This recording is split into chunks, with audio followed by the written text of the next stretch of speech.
সুপ্রিয় দর্শক, এইমাত্র পাওয়া সকালের আপডেট সংবাদে আপনাদের স্বাগতম। শুরুতেই জানিয়ে দেব সংবাদ শিরোনাম।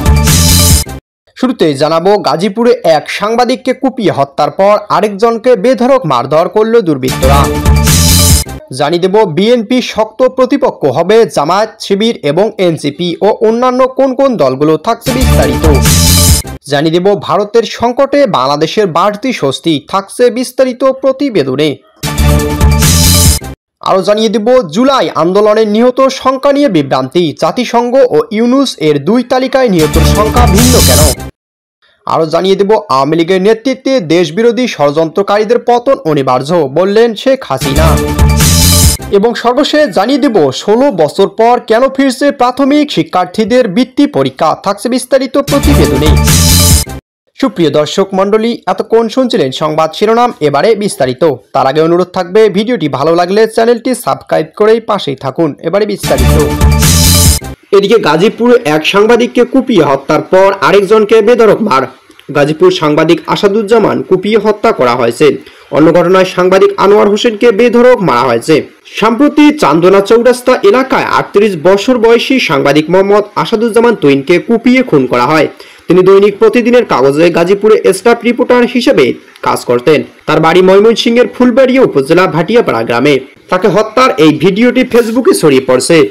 ডিডব্লিউর কন্টেন্ট পার্টনার প্রথম আলোকে পুলিশের সূত্র জানিয়েছেন, আসাদুজ্জামান তুহিন থাকতেন গাজীপুরের মহানগরী চৌরাস্তা এলাকায়। পূর্ব শত্রুতার জেরে 5-6 জন দুর্বৃত্ত রাত 8:30টার দিকে চান্দনা চৌরাস্তা এলাকায় তাকে ধারালো অস্ত্র দিয়ে ধাওয়া করে। এ সময় তিনি দৌড়ে ঈদগাহ মাঠের একটি চায়ের দোকানে আশ্রয় নেন। পরে দুর্বৃত্তরা তাকে দোকানের ভেতরে ঢুকে এলোপাতাড়ি কোপাতে থাকে। এক পর্যায়ে তিনি মারা গেলে দুর্বৃত্তরা পালিয়ে যায়। সাংবাদিক আসাদুজ্জামান ফেসবুক প্রোফাইলে ঘেঁটে দেখা গেছে, চৌরাস্তা এলাকায় একটি ভিডিও শেয়ার করে লেখেন, যেমন খুশি তেমন রাস্তা পার হওয়ার দৃশ্য। গাজীপুরের চৌরাস্তা। এই 2 ঘন্টার আগে জয়দীপপুর রেলগেটের দেয়ালের পাশে একটি ছবি দিয়ে তিনি লিখেছেন, জয়দীপপুরে যারা যাতায়াত করেন এই রাস্তাটুকু আপনাদের চেনা। ড্রেন সংস্কার না করা এত সুন্দর রাস্তা নষ্ট হয়ে যাচ্ছে। কর্তৃপক্ষের অবহেলায় জনগণের স্পষ্ট সম্পদ নষ্ট হচ্ছে।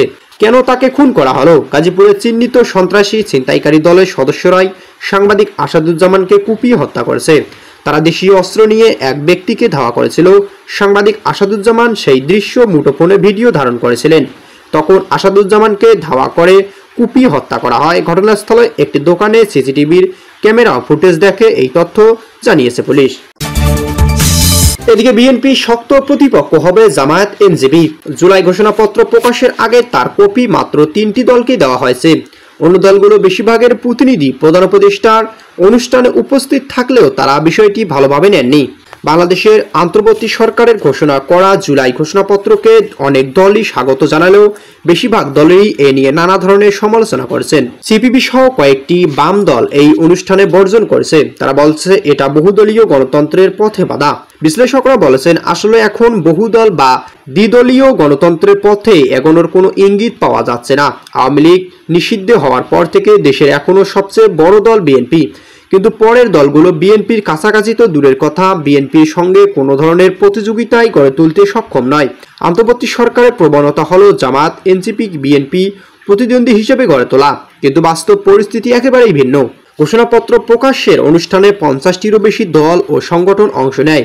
লোক সমাগমের উদ্দেশ্যে ঢাকার বাইরে থেকে লোক আনার জন্য ট্রেন ভাড়া করে দেয় সরকার। গণ অধিকার পরিষদের মুখপাত্র ফারুক হাসান ডয়েচে ভেলেকে বলেন, আমরা ঘোষণাপত্র প্রকাশ অনুষ্ঠানে গিয়েছি, কিন্তু বিএনপি, জামায়াত ও জাতীয় নাগরিক পার্টি, এনসিপি এই 3টি দলকে আগের ঘোষণাপত্র দেওয়া হয়েছে, আর কোনো দলকে দেওয়া হয়নি। আমাদের খসড়াও দেওয়া হয়নি। বলা হয়েছিল ঘোষণার জন্য চূড়ান্ত করার পর দেওয়া হবে, তাও দেয়নি। যা ঘোষণা করা হয়েছে তা হলো আগের আমরা কিছুই জানতাম না। তার কথা এখন আসলে এখন কোনো গণতন্ত্রের চর্চা হচ্ছে না। একটি দল যেরকম চায় সেরকমই হয়, আর বিএনপি সহ 2-1টি দলের সাথে কথা বলা হয়। আসলে এখানে এখন আর দ্বিদলীয় বহুদলীয় গণতন্ত্রে বলে কিছুই নাই। তারা যা চায় তাই হয়। তাদের মাফিয়া মার্জির মাধ্যমিক অনুষ্ঠানে যোগ দেওয়া আরেকটি দল ইসলামী আন্দোলন বাংলাদেশের যুগ্ম মহাসচিব মাওলানা আতাউর রহমান গাজী বলেন, 5 আগস্টে আমরা সম্মান জানিয়ে ওই অনুষ্ঠানে গিয়েছি, কিন্তু ওই ঘোষণায় কি ছিল তা আমাদের জানানো হয়নি। মাত্র 3টি দলকে জানানো হয়েছে। এটা বৈষম্য ও স্বেচ্ছাচারিতা। আমরা গভীর তীব্র নিন্দা এবং প্রতিবাদ জানাই। এই ধরনের পক্ষপাতিত্বের মাধ্যমে বহুদলীয় গণতন্ত্র প্রতিষ্ঠা করা যায় না। তাই আমরা আশা করব জুলাই সনদ ঘোষণার আগে সরকার সব রাজনৈতিক দলের মতামত নেবে এবং সব দলের সঙ্গে আলোচনা করে সনদ চূড়ান্ত করবে। এদিকে ভারতের সংকটে বাংলাদেশে বাড়তি স্বস্তি। ট্রাম্পের পাল্টা শুল্ক কার্যকর হয়েছে। প্রতিযোগী দেশগুলোর ওপর আরোপিত শুল্ক বিবেচনায় বাংলাদেশ এখন বেশ স্বস্তিতে। ভারতের ওপর 50% শুল্ক আরোপ বাংলাদেশকে বাড়তি সুবিধা দিতে পারে বলে মনে করেন বিশ্লেষকরা। কিন্তু ভারতের ওপর এখনো 50% শুল্ক আরোপ করায় বাংলাদেশের সুবিধাবাহন অবস্থানে আছে, কারণ বাংলাদেশে মূলত যুক্তরাষ্ট্রের টি শার্টের মতো বেসিক গার্মেন্টস রপ্তানি করে ভারতও। তাই ভারতের ওপর প্রথমে 25% শুল্ক আরোপ করা হলেও রাশিয়া থেকে জ্বালানি তেল আমদানি শাস্তি দিতে আরও 25% বাড়িয়েছেন ট্রাম্প। ফলে ভারতকে এখন অতিরিক্ত মোট 50% শুল্ক দিতে হবে। ট্রাম্পের পাল্টা শুল্ক কার্যকর হয়েছে। প্রতিযোগী দেশগুলোর উপর আরোপিত শুল্ক বিবেচনায় বাংলাদেশ এখন বেশ স্বস্তিতে, কারণ যুক্তরাষ্ট্রের পোশাক তৈরি রপ্তানিতে বাংলাদেশ প্রধান প্রতিদ্বন্দ্বী ভারত। যুক্তরাষ্ট্রে বাংলাদেশের রপ্তানি পণ্যের 80% দেশি পোশাক। বাংলাদেশের উপর পাল্টা শুল্কের পরিমাণ এখন 20%, আগে 15% মিলিয়ে মোট 35। প্রথমে 2রা এপ্রিল অতিরিক্ত শুল্ক ধরা হয়েছিল 37%, পরে 35 এবং সবশেষ আলোচনায় তা 20% নেমে এসেছে। কিন্তু ভারতের উপর এখনো 50% শুল্ক আরোপ করায় বাংলাদেশে সুবিধাবাহন অবস্থানে আছে, কারণ বাংলাদেশে মূলত যুক্তরাষ্ট্রের টি শার্টের মতো বেসিক গার্মেন্টস রপ্তানি করে।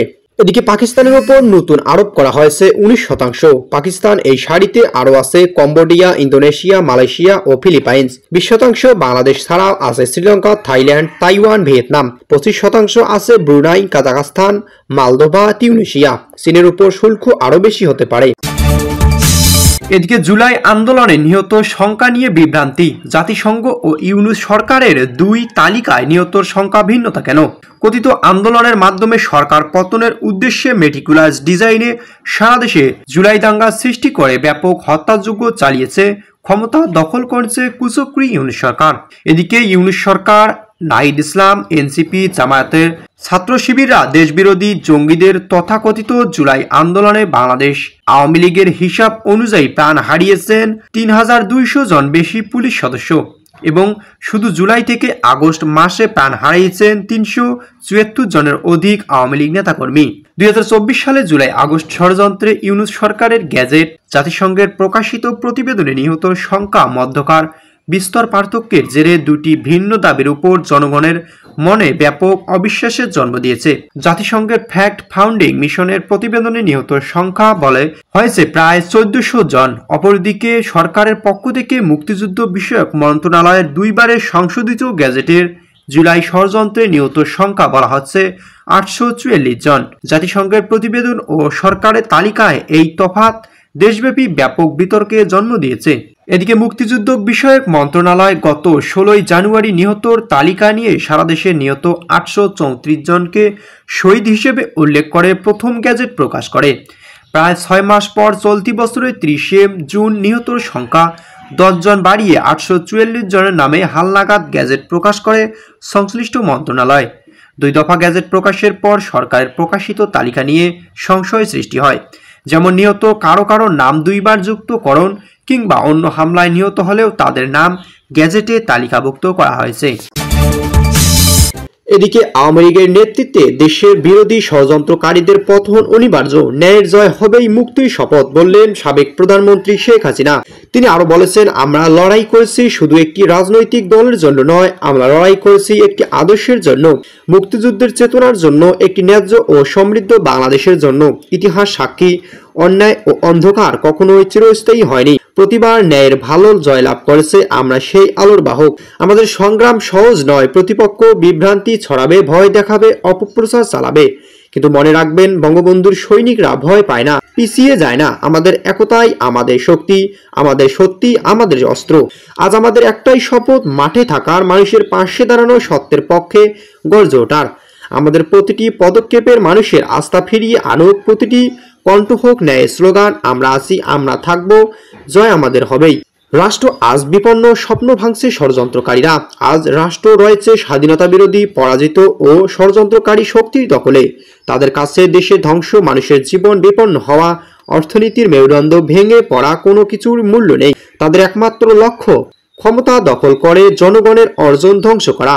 এদিকে প্রধানমন্ত্রী শেখ হাসিনা দেশপ্রেম, দূরদর্শিতা, উন্নয়ন দর্শনে শুরু হয়েছিল মহা কর্মযজ্ঞ, কিন্তু সেই স্বপ্নকে আজ ধ্বংস করছে ইউনূস অবৈধ সরকার। উন্নয়নের প্রতি রুদ্ধ, কারখানা বন্ধ, শ্রমিক ও পেশাজীবীরা বেকার, ব্যবসায়ীদের ক্রেতা নেই। দেশ এখন এক মহা সংকটের মধ্যে। মানুষের মুখে হতাশার ছাপ স্পষ্ট।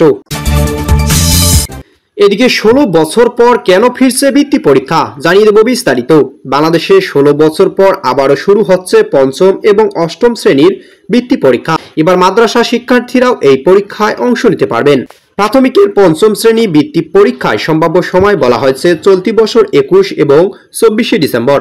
আর চলতি বছরে 21, 22, 23, 24 ও 28 ডিসেম্বর মাদ্রাসা শিক্ষা বোর্ডের পরীক্ষায় অনুষ্ঠিত হতে পারে। প্রস্তুতির অংশ হিসেবে প্রাথমিকের বৃত্তি পরীক্ষার বিষয়ে এবং নম্বর বন্টনও প্রকাশ করেছে প্রাথমিক শিক্ষা অধিদপ্তর। তাতে বলা হয়েছে মোট 4টি বিষয়ে প্রাথমিকের বৃত্তি পরীক্ষা অনুষ্ঠিত হবে। বিষয়গুলো হলো বাংলা, ইংরেজি, গণিত, বাংলাদেশ বিশ্ব পরিচয় এবং প্রাথমিক বিজ্ঞান। বিষয়টির বিষয়ে 100% নম্বর করে 400 নম্বরের পরীক্ষা অনুষ্ঠিত হবে। প্রতিটি বিষয়ের পরীক্ষার সময় হবে 2 ঘন্টা 30 মিনিট। এই পরীক্ষায় কেবল সরকারি প্রাথমিক বিদ্যালয় নয়, পিটিআই সংলগ্ন পরীক্ষণ বিদ্যালয়, রেজিস্টারভুক্ত স্বতন্ত্র প্রাথমিক বিদ্যালয় এবং সরকারি প্রাথমিক বিদ্যালয় সংলগ্ন প্রাথমিক বিদ্যালয়গুলো অংশ নেবে। সরকারি প্রাথমিক বিদ্যালয় ও পিটিআই সংলগ্ন পরীক্ষক বিদ্যালয় শিক্ষার্থীদের জন্য পরীক্ষা অংশগ্রহণ বাধ্যতামূলক করা হয়েছে। বেসরকারি ও কিন্ডারগার্টেনের শিক্ষার্থীরা অংশ নিতে পারবে না। আর সেসব বিদ্যালয় শিক্ষার্থীরা অংশ নিতে পারবে, তাদের সব শিক্ষার্থীর জন্য এটা উন্মুক্ত নয়। পঞ্চম শ্রেণীতে অধ্যয়নরত সর্বোচ্চ 40% শিক্ষার্থী মূল্যায়নের ভিত্তিতে এই পরীক্ষায় অংশ নিতে পারবেন। এদিকে বাংলাদেশ মাদ্রাসা শিক্ষা বোর্ডের আওতাধীন মাদ্রাসাগুলোতে অধ্যয়নরত শিক্ষার্থীদের এই পরীক্ষা অংশগ্রহণ করতে হবে 5টি বিষয়ের উপর। পরীক্ষা অংশগ্রহণ করতে পারবে পঞ্চম শ্রেণীর সর্বোচ্চ 40% শিক্ষার্থী। মাদ্রাসা বোর্ডের আদেশে কোরআন মাজিদ, আকাইদ, ফিক, আরবি প্রথম, দ্বিতীয় পত্র, বাংলা, ইংরেজি, গণিত ও বিজ্ঞান এই 5 বিষয়ে মোট 500 নম্বরের পরীক্ষার কথা বলা হয়েছে। মাদ্রাসা শিক্ষা বোর্ডের বাইরে থাকা যে কোনো মাদ্রাসা শিক্ষার্থী এই পরীক্ষায় অংশ নিতে পারবে না। 16 বছর পর বৃত্তি পরীক্ষা চালু করতে সরকারের সিদ্ধান্তের বিষয়ে নানামুখী আলোচনা শুরু হয়েছে। অভিভাবক এবং শিক্ষাবিদদের কেউ বলছেন, বৃত্তি পরীক্ষার মাধ্যমে প্রতিযোগিতা এবং মেধার মূল্যায়ন বিষয়টি শিক্ষার্থীদের মান উন্নয়নে সহায়তা হবে। এছাড়াও বৃত্তি পরীক্ষার মাধ্যমে সরকারি প্রাথমিক বিদ্যালয়ের গুরুত্বও বাড়বে এবং বলেও ধারণা করেছেন তারা।